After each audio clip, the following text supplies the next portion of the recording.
this message is for all women like me and all those who love and support women like me. Listen, y'all, I'm gonna put the sermon in my comments.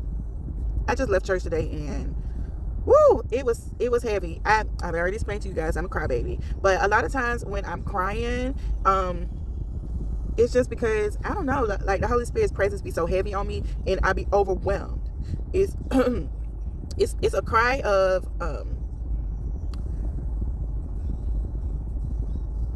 unworthiness, but not in the self-deprecating way, not in the my esteem, like I feel unworthy. It's your glory is shining so brightly that my heart can't take it. I know I don't deserve you, Lord. It's the greatness of God is so heavy that it just overtakes me and I just can't. So today, so here's the thing. If you have like turned your life over, right, to Christ, and once you understand how life changing and life saving and developing this thing is, then the only thing you want, even your friends and your family that claim to be godly, and they haven't experienced this because they will talk about it. They haven't experienced it because it was showing their life, in how they are. Even if they have experienced it and they've fallen away, that you it's like you want to be a catalyst to help them come back. You start to feel like I gotta share this with everybody I love. I got like this level, because it is levels. But when you get to a certain level, it's like this level, I just want to help them. The saddest thing is when you have to come to the realization that everybody don't want to be helped. When you come to the realization that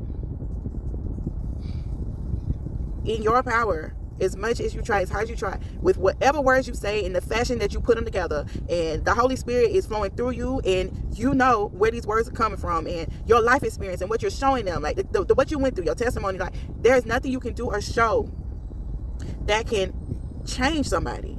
They have to decide that they want to change. This is the free will. This is the free will that the Lord bestows upon us. This is the we not robots. This is the you have to choose God. Now, God 100%, because I experienced it. And you'll hear other people talk about it as well from their personal testimony. God will 100% cause your life to change in ways where you fall to your knees, and it gets to a point where all you want is him, and then he's the only person that you can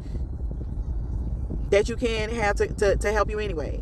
Or God is calling you and your circumstances will turn you to him. I'm not talking about that. I'm talking about there are situations where you don't even got to go through all that. You can find the love of Christ because of the good news of the gospel that is shared by somebody else, and your heart is soft enough to want to seek him. God don't have to almost kill you for you to come to him. Even though some people, that's what happens. It never has to go that far. Sometimes we're able to minister to others. Sometimes we're able to sow those seeds into others to where it motivates them to want to change. I don't know if y'all know who Holy Gabbana is. He's an example of somebody who someone else's testimony saved him. Okay? Saved him. To where it was like, well, I gotta know, I heard the good news, right? Jesus saved this person. I want Jesus to save me too. He didn't have to fall off of a building and look at the sky and beg for help and vow to the Lord, if you just save me out of this, I'll live for you. He didn't have to do all that. So what I'm saying is, there are different ways to which you can go to Christ. When you have come to Christ and you have felt his love so much, and you want the people that you love to come to Christ too, you're going to try to testify to them. You're going to try to bring them to Christ with you. They might not want it. And we have to be okay with that. And it don't feel good to be okay with it. It hurts. When you come to the realization that if people's lives were actually rooted in the word they say they believe in, then their fruits of their spirit, like it will be fruit. You would see what has being developing outside of them as a result of them. When you realize that you're not seeing that, it's an indication of what the tree is. When you come to that realization, especially if it's somebody that you have been trying to disciple to, that you have been evangelizing to, someone that you've been wanting and trying to encourage change in, come with me on this journey. And you come to that realization that they're not here for it, it's painful.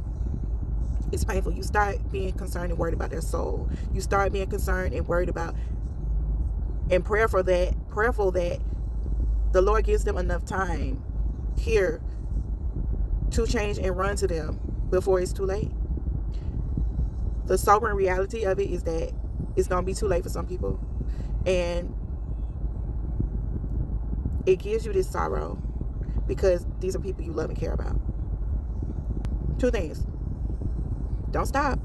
Don't let that discourage you from trying to spread seed to others, because you might feel like you weren't successful in this when you tried on certain people. Then what's the point of even trying? Don't do that. I'm encouraging you to go watch the sermon yourself, but Pastor was also talking about how, even if you were able to affect 1 out of 4 people, that's 25%, which would be a failing rate in our math. But that one person that you were able to affect can help to change generations. You were useful. You were effective. You did what you set out to do. And you got to rest well with knowing that you're not going to know the end result. But you can do what it is that you were sent here to do. And just sit firm in that. Do what God calls you to do. He will do the rest. But you have to choose God. So when I say He will do the rest, I'm not saying that just because you did what you were sent to do, God is going to automatically save somebody. And that'll be the result. Again, this was a harsh reality I had to come to. There's no amount of prayers that I can put out for somebody or my own efforts that's going to save somebody. God set it up to where Jesus had to be chosen. I can do what it is that I can do. And that might not get the result that I want. That person didn't want to receive. It's not a reflection of me. And it's not a reflection of God. The only thing it's a reflection of is the condition of that person's heart. And though it's sorrowful to come into terms with the fact that they are not willing to accept, willing to believe, you did what you could. And you love God. And you stay with Him. You stay with God.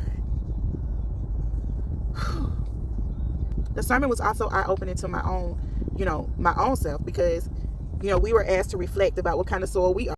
And I'm telling you, sometimes I reflected the kind of soil that some words don't take root in after pressure is applied. They take root in me, but the roots can be shallow.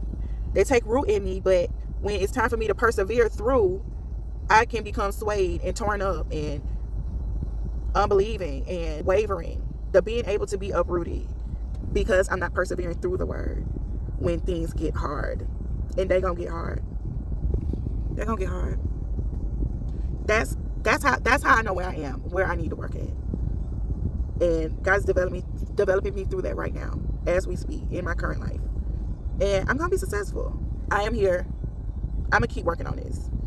I'm at a point where it's just like, I done came so far, I refuse to give up. If this thing is the thing that's making me not completely good soil, I am going to work on that, persevering under this pressure, and I'm going to overcome it, and not in my own strength.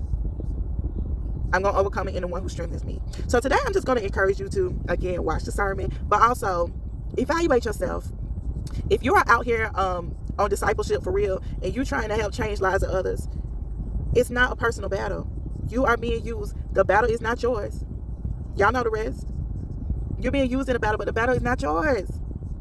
And the results of the battle may upset you, but there's a bigger picture. We don't belong to each other. Everyone has the authority of their own life and their own decisions at the end of the day. And some people's decisions are going to grieve you.